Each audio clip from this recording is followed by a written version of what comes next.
The content in this video is based on factual, real-life events and public records. All opinions expressed are for educational and documentary purposes only.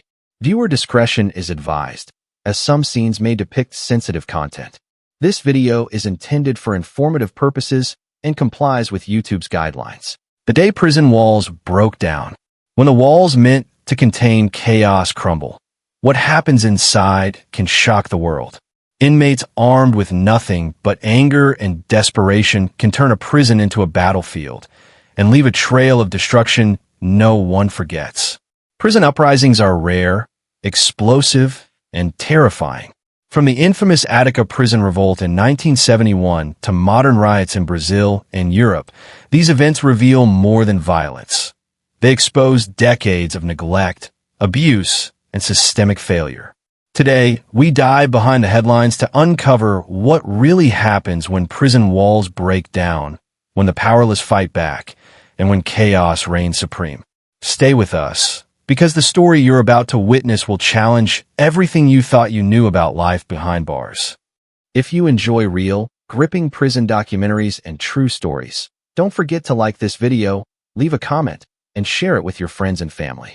Hit that subscribe button and turn on notifications so you never miss more shocking and exclusive content. The spark that ignited the flames. Every prison has rules. Every prison has walls. But what happens when those walls become a cage too tight and the rules are nothing more than a facade? History shows that prison uprisings rarely come out of nowhere. They are born from months, sometimes years, of neglect, abuse, and simmering rage. The spark is small, often invisible, but when it ignites, it can set an entire facility ablaze. In the early hours of September 9th, 1971, Attica Correctional Facility in New York was tense but seemingly ordinary. Overcrowded cells, peeling paint, and flickering lights formed the daily reality for over 2,200 inmates. The majority were serving time for nonviolent offenses, but the harsh conditions, limited medical care, poor food, and brutal treatment by guards created an environment ripe for rebellion. The prisoners weren't just frustrated, they were desperate. And desperation is a dangerous fuel. It started with whispers in the yard, small conversations about grievances, about long hours spent in suffocating cells, about guards who inflicted punishment arbitrarily. These whispers grew louder. By mid-morning, groups of inmates were quietly organizing, planning to take action that authorities never saw coming. The system, designed to suppress rebellion, had ignored the warning signs. Among the leaders were men marked by their experiences and their tattoos, a visual map of their struggles, affiliations, and histories. Gang symbols and intricate designs inked on their arms and necks told stories of survival, dominance, and respect. These tattoos weren't just art. They were identity and a silent language of unity. When the uprising began, these men became symbols, rallying points for those seeking justice and freedom. By early afternoon, the first act of defiance occurred. A group of inmates refused to return to their cells after a work detail. Guards tried to enforce compliance, but the prisoners, now emboldened, resisted. What started as a refusal quickly escalated to violence. Furniture was thrown, doors were barricaded, and makeshift weapons were fashioned from anything within reach. The prison that had once contained order was now a powder keg. Suspense moment. In the shadow of concrete walls and razor-sharp fences, chaos didn't announce itself. It exploded. As the uprising spread, hostages were taken. Guards were trapped, surrounded by men who had nothing left to lose. The prisoners made demands, not for personal gain, but for fundamental human rights, better medical care, fair treatment, and an end to systemic abuse. For 4 days, the prison became a battlefield. Every hallway, every cell block became a theater of tension, negotiation, and fear. The psychological aspect was profound. Prisoners had been pushed to the brink, but the guards, too, faced unimaginable stress. Each decision carried life-or-death consequences. Negotiators tried to calm the situation, but mistrust ran deep on both sides. Inmates had been dehumanized for years, And now they wielded the only power they had left, the power to strike fear into the system that had neglected them. The world outside began to take notice. Media coverage painted graphic images of prisoners in control, and politicians debated the implications. But within the prison walls, reality was far harsher. Violence erupted sporadically, fires broke out in cells, and inmates faced the dual challenge of maintaining control while protecting themselves from rival factions. Each day became a test of strategy, courage, and survival. The Attica Uprising, though historic, was not unique. Around the world, similar scenarios have unfolded when prisoners' voices were ignored. In Brazil, overcrowded cells, gang rivalries, and lack of oversight have led to deadly riots, sometimes claiming hundreds of lives. In England, the 1990 Strangeways riots started over grievances about mistreatment, poor facilities, and neglect, lasting 25 days. Across continents, one truth emerges. When inmates are pushed to desperation, control is fragile, and chaos can become inevitable. The first day of the Attica Uprising illustrated the thin line between order and anarchy. Prison authorities underestimated the organization and resolve of the inmates. For those trapped inside, survival became the only priority. Leaders with gang tattoos coordinated movements, communicated with allies, and ensured that the revolt didn't spiral entirely into uncontrollable chaos.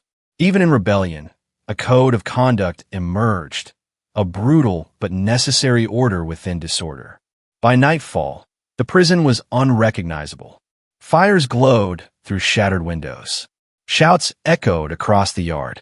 Guards remained barricaded in pockets of the facility, hostages clinging to life while tension thickened the air like smoke.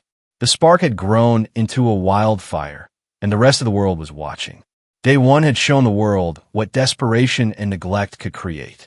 It was no longer a prison. It was a war zone, a test of human endurance, and a mirror reflecting the failures of a broken system. In the next chapter, we'll explore how alliances formed, how strategies evolved, and how fear and courage danced in equal measure as the uprising escalated to its breaking point. Alliances, betrayals, and the battle for control. Once the walls were broken and fear took root, survival became more than just a personal struggle. It became a battle of alliances. Inmates realized quickly that alone, they were vulnerable. Together, they could challenge even the strongest guards. But unity in a prison uprising is fragile. Trust is earned, loyalties shift, and betrayal can be deadly. The second day of the Attica Uprising revealed the delicate balance between collaboration and conflict. The prisoners, many marked with gangster tattoos that told stories of past battles and alliances, organized themselves into factions. Some sought negotiation, others revenge. Some were driven by ideology, others by fear. In these tense hours, alliances were formed not only to strengthen control, but also to survive the chaos of a facility now ruled by desperation. In one cell block, a group of inmates barricaded themselves with furniture and makeshift weapons, scanning the corridors for guards and rival factions. They had one shared goal: maintain control of their territory and protect their allies. Tattoos became signals of allegiance, warning rival inmates of strength or reputation. Some of these symbols told stories of survival from street life, gang loyalty, or prior prison standoffs. Each mark became a badge of authority in a world where traditional rules no longer applied. Meanwhile, tension ran high among the hostages. Guards and prison staff had been forced into the shadows, some hiding in cell blocks, others negotiating for their lives. Fear was palpable, and prisoners alternated between aggression and negotiation. Leadership emerged among inmates, balancing anger with strategy. They knew that excessive violence could provoke a deadly crackdown, while too much leniency could undermine their authority. Suspense moment. In this cage of concrete and metal, every movement was scrutinized, every word a potential threat. Betrayal lurked in the shadows, and even a friend could turn into an enemy in the blink of an eye. Outside, authorities and negotiators worked frantically. Communication with the outside world was slow and fragmented, leaving both inmates and officials in the dark about each other's intentions. Media reports trickled in, sensationalized and incomplete, framing the uprising as pure chaos. But within the walls, a more complex story unfolded.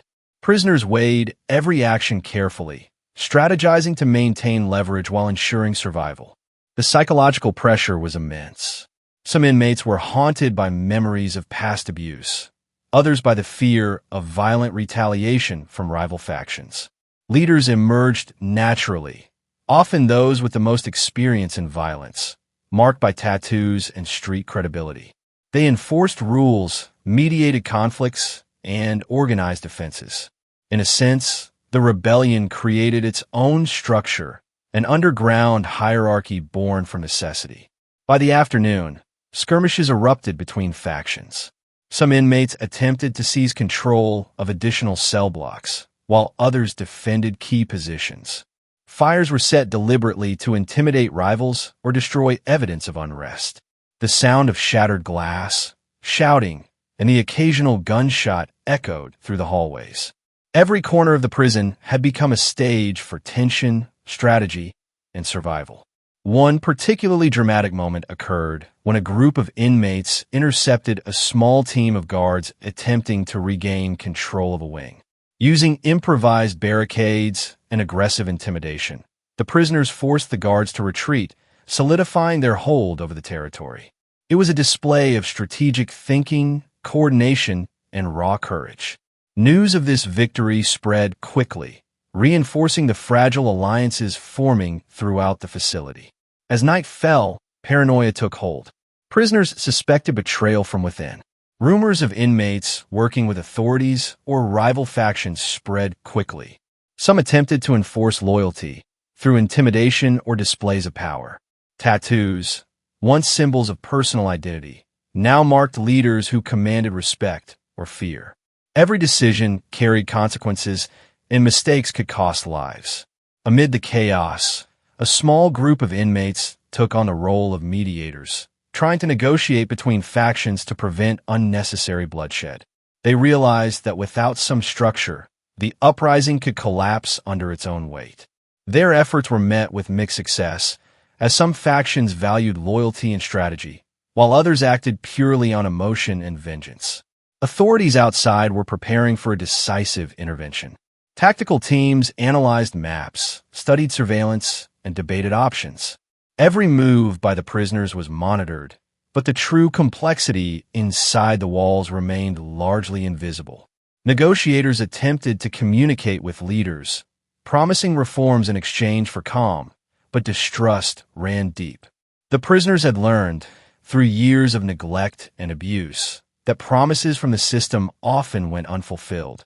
By the end of day 2, control had shifted across the facility multiple times. Alliances had formed, broken, and reformed. Fear and hope intertwined, shaping decisions that would determine life or death for everyone involved. The uprising was no longer just an event. It was a psychological war, a test of human endurance, and a mirror reflecting decades of systemic failure. Alliances had been forged in fire, betrayals whispered in shadowed hallways, and control became a prize fought over with strategy, courage, and fear. But even as the second day ended, one truth was clear. The walls may have held concrete and steel, but they could never contain the human spirit once it demanded to be heard. In the next chapter, the uprising escalates into full-blown conflict, and survival will demand every ounce of cunning, courage, and resilience. The uprising escalates, blood, fire, and fear. By the third day, the rebellion had grown beyond whispered plans and barricaded cell blocks. Fear and desperation collided, igniting a storm of violence that would change the prison forever. The walls no longer contained order. They contained chaos, fire, and blood. Inside Attica Correctional Facility, tension reached a boiling point. Prisoners with gangster tattoos, symbols of street credibility and survival, moved through shadowed hallways like phantoms, eyes alert for both guards and rival factions. Improvised weapons, Pipes, sharpened tools, and even kitchen knives were wielded with lethal precision. Fires set in corridors illuminated the darkened prison with a flickering, hellish glow. Smoke filled every cell block, choking anyone who lingered too long. The first full-blown confrontations erupted mid-morning. A faction of inmates attempted to seize the control room, where surveillance and communication equipment were housed. Guards fought back, but outnumbered and exhausted, they were forced to retreat.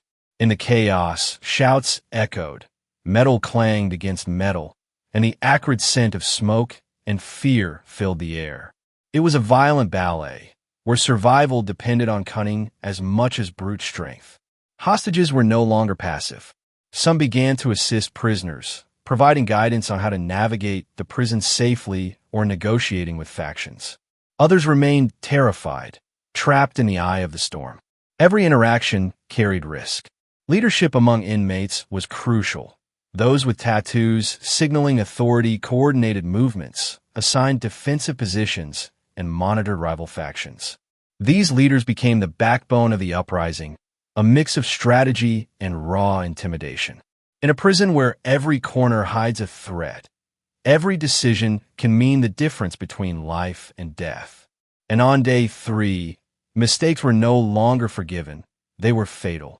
Outside, law enforcement and government officials scrambled to respond. Media outlets broadcast graphic images of unrest, portraying a prison entirely out of control.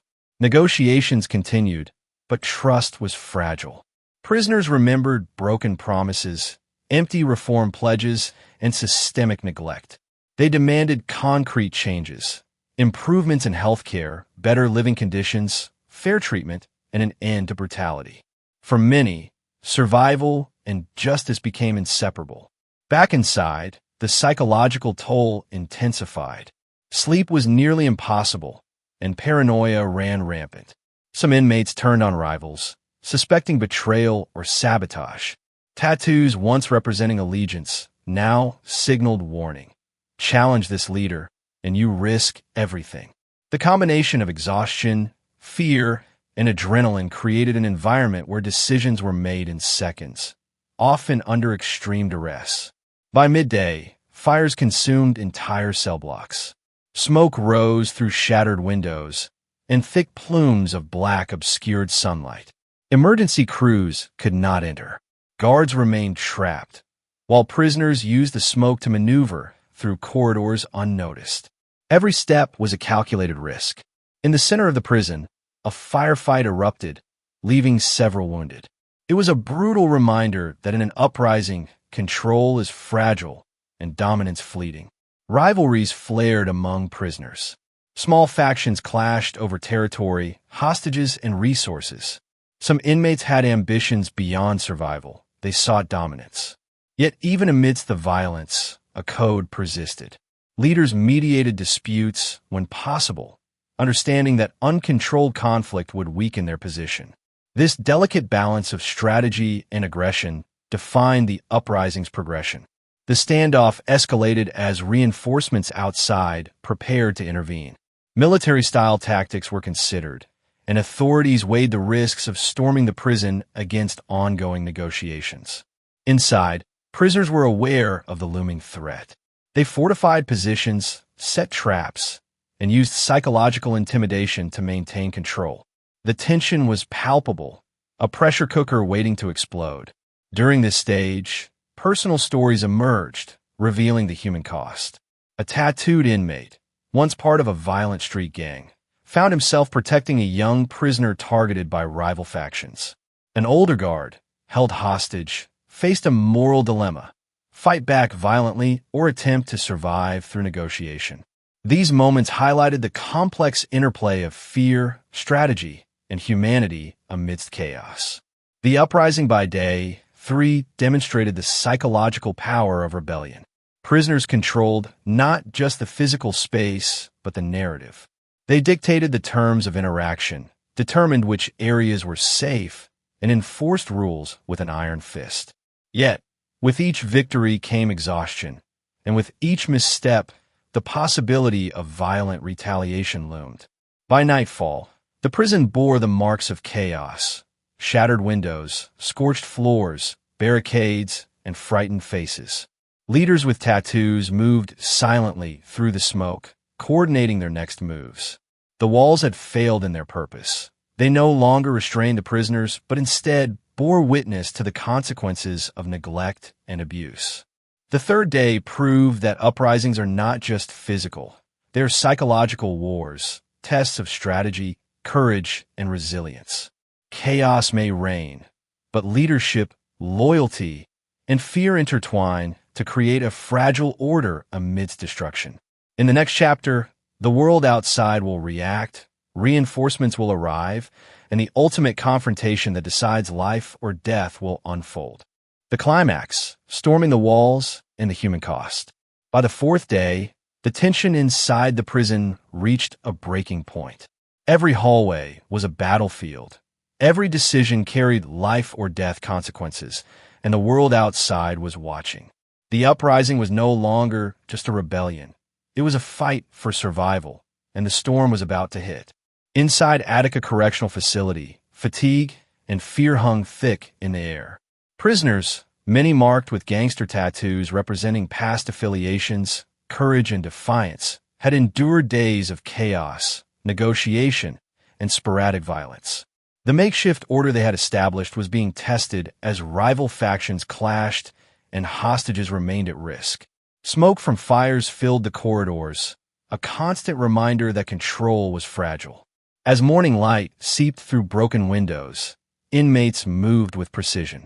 Leaders coordinated defenses, reinforced barricades, and mediated conflicts, understanding that unity was their only shield against the inevitable assault.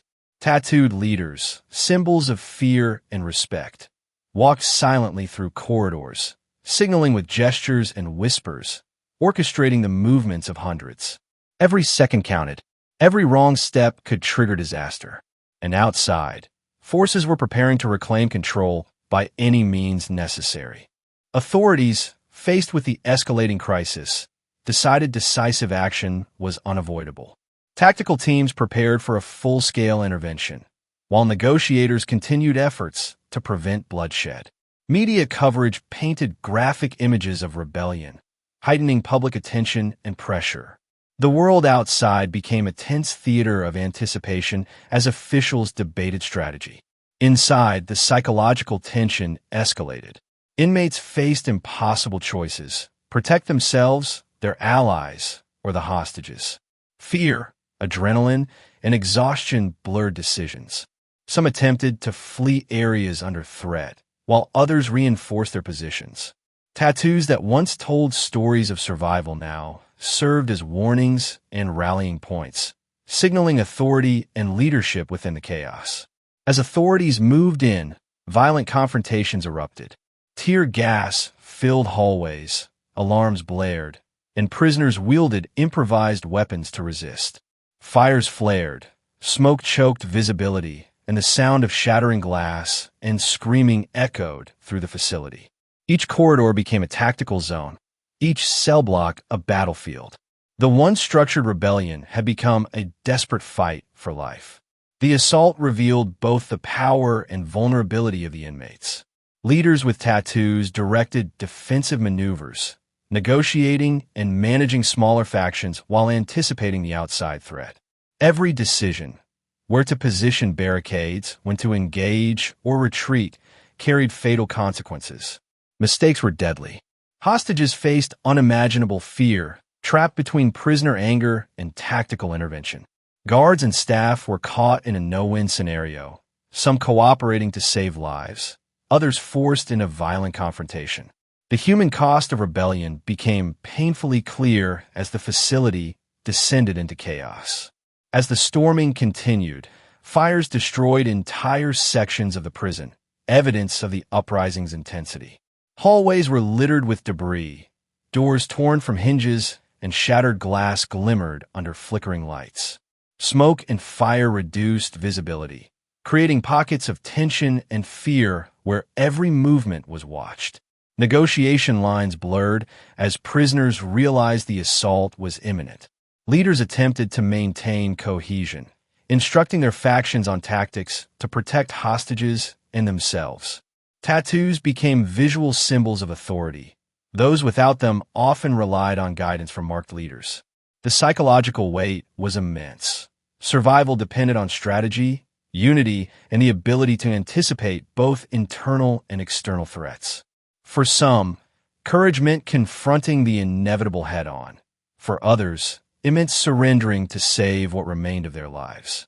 In that moment, the walls no longer separated inmates from authority. They separated life from death. By late afternoon, authorities had regained partial control, but at a tremendous cost. Fires burned, dozens were injured, and the psychological toll on both prisoners and staff was profound. Outside, media coverage highlighted casualties and destruction, fueling public debate about prison conditions, systemic neglect, and the human cost of rebellion. The uprising had reached its climax, a violent, chaotic, and devastating confrontation that exposed the failures of a system designed to control human beings rather than understand them. Leaders with tattoos emerged as both heroes and symbols of tragedy, navigating chaos with courage, strategy, and desperation. Day 4 proved that rebellion comes at a price. Lives were lost, fear reached every corner, and the fragile illusion of control shattered. But amidst the chaos, one thing was undeniable. The uprising exposed the system's failures, the resilience of the human spirit, and the devastating consequences of neglect and oppression. In the final chapter, we will examine the aftermath, the investigations, the reforms, and the lessons that remain painfully relevant today. Aftermath, lessons, reforms, and the human cost.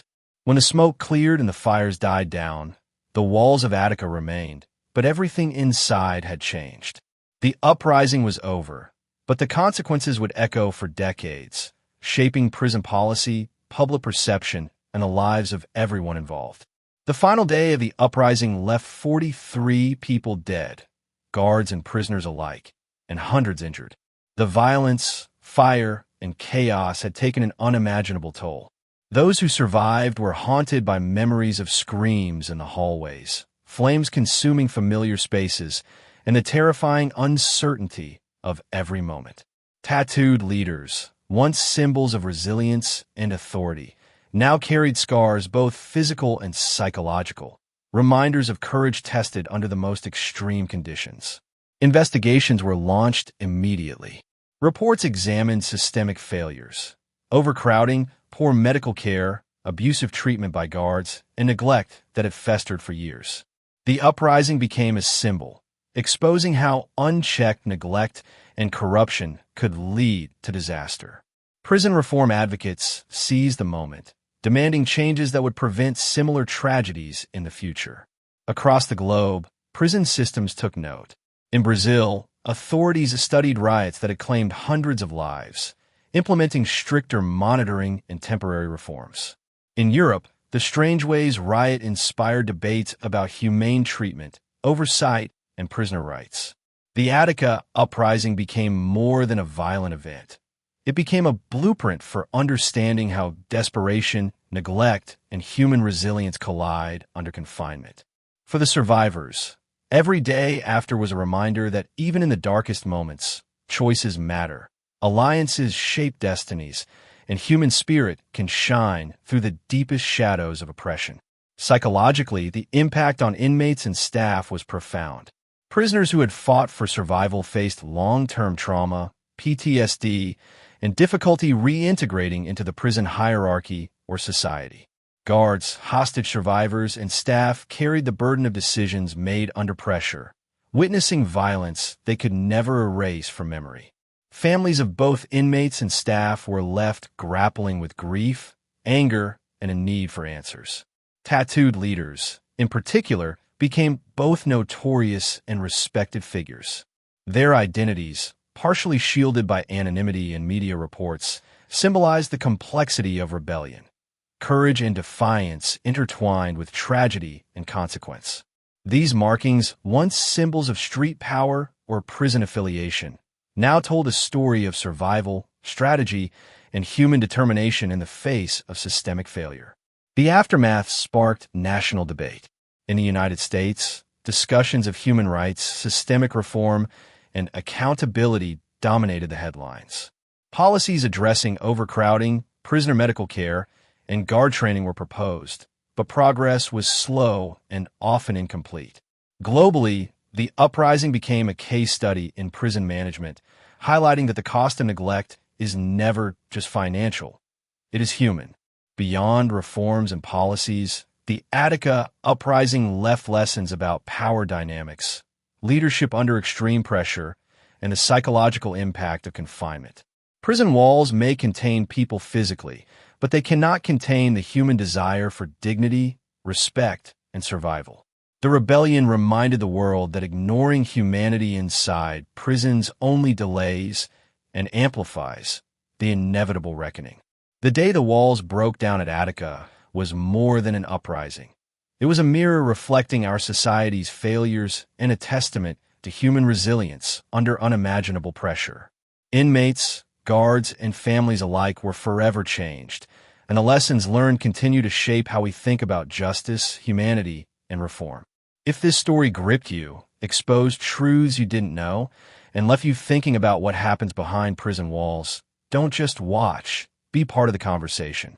Hit the like button, leave a comment sharing your thoughts, and subscribe to the channel for more deep dives into real-life prison stories that shock, inspire, and reveal the hidden world inside the walls. Every subscription helps us bring these gripping stories to light and uncover the human stories that matter.